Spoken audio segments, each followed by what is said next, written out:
My name is David Korins, and I am the set designer for Beetlejuice the Musical.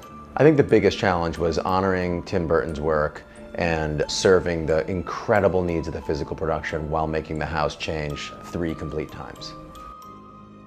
When I say a complete change, I mean everything down to the light fixtures, the doors, the balustrade, every single wall surface, and all the furniture. It's really a great design challenge, but it was so satisfying to be able to pull off.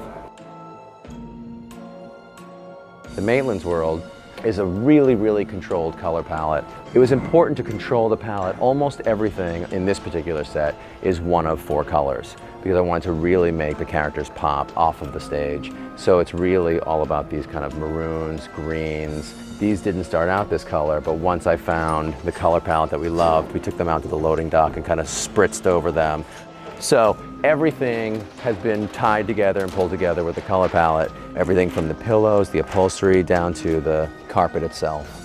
Tim Burton is such a gifted illustrator, and so much of this world was drawn from inspiration or direct reference of his work.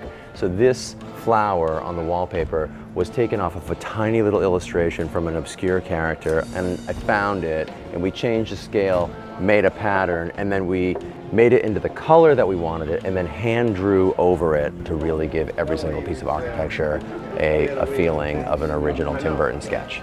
So this piece of artwork over the mantle is a really obscure Easter egg. This shot of the town, this little tiny Vermont town, is actually one of the establishing shots that we stole directly from the movie. And then you can see the little house up there that is the Maitland's house. And so there's always a piece of the movie represented in our show. This is one of the graveyard hills from the graveyard scene, which is how we open our show.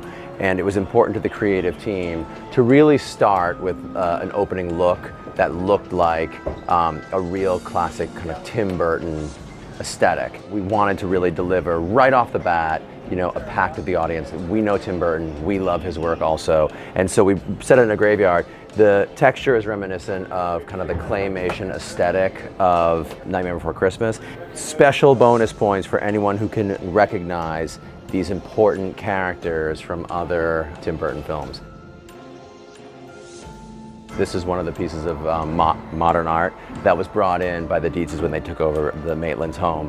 And it's interesting, a piece of scenery never gets entrance applause. But I gotta say, when the movers move this piece into the home, people who know and love the movie really respond because it's sort of like seeing an old friend. This is one of my favorite pieces of scenery. It's the couch, or it's what the couch becomes when Beetlejuice haunts the home. It was such a pleasing piece to make because we drew this kind of like whimsical shape that was obviously Tim Burton inspired, but it has to do so many different crazy things, including there's a trampoline inside. One day, 1,000 years from now when the show closes, this is gonna be starring in a new show. It's called My Living Room. There's a moment in the show where Beetlejuice comes and possesses our world. This is one of several pieces that kind of pulls together to become the Super Beetlejuice, and it's pretty amazing. This is the third world, bits and pieces of it, all the different sections of the walls that eventually go in to become the Beetlejuice world, and I really wanted the color palette to completely change to represent the people who now own or possess the house. So obviously, Beetlejuice's world is represented with black and gray, the kind of classic black and white sandworm. So that chandelier, which is the third chandelier that we put into the set, is the Beetlejuice chandelier. And that's actually inspired by the bow tie of Jack Skellington in Nightmare Before Christmas. Because the set moves upstage and downstage, it's important that all the connection points to the chandeliers are rigid pipes so that when the set tracks up and down, it doesn't wobble.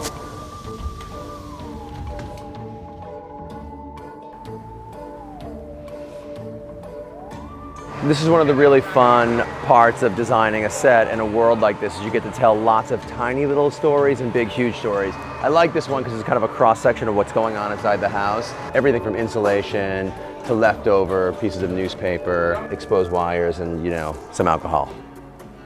Someone here left their oysters. But this is fun. There's a message in a bottle stuck in the set.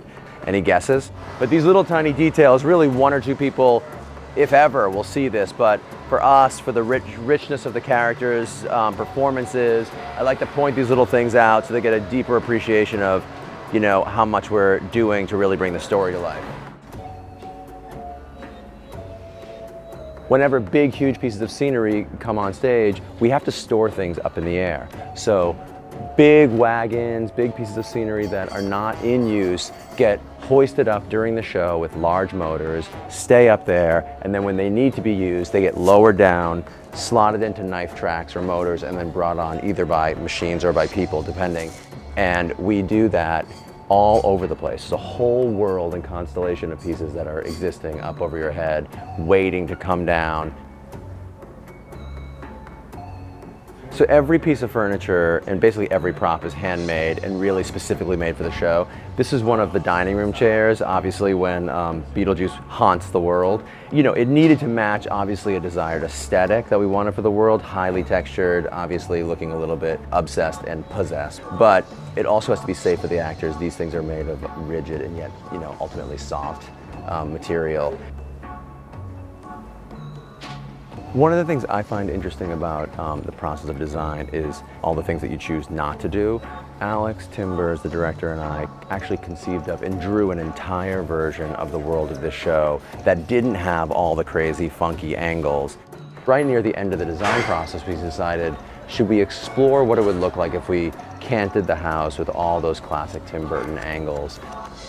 We answered the question with a resounding yes, because the truth is, this play is so elevated and we asked the audience to go on such a crazy joyride from the beginning. Whenever you're working on a Broadway show, it's really always like a nail biter to find out what theater you're gonna get as a home. So when we found out we were gonna get the Winter Garden, it was kind of in a way surreal and beyond my wildest dreams. It's such an iconic theater. As you can see, it has only one balcony and it's really, really, really wide. So the audience distance to the action is actually really short. So it's a very, very intimate experience, even though there's a lot of seats. It's one of like the great theaters on Broadway and I was so excited to get here.